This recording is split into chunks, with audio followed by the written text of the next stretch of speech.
耶利米书第1章第4节到第10节。第4节，上主对我讲：我还未予你伫母胎成形以前，已经经历；你还未生出来以前，我就甲你分别做圣，选立你做列国的先知。我应讲：至悬的上主，你知，我还少年，搁含慢讲话。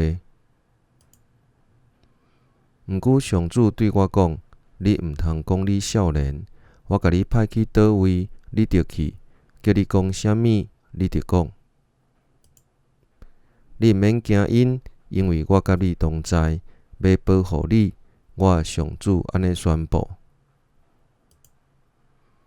上主就伸手摸我的喙，对我讲：现在我将我的话下伫你的喙里。我今仔日授权予你，予你伫列国万民做拔出甲拆毁、破坏甲推翻、重建甲栽种的工作。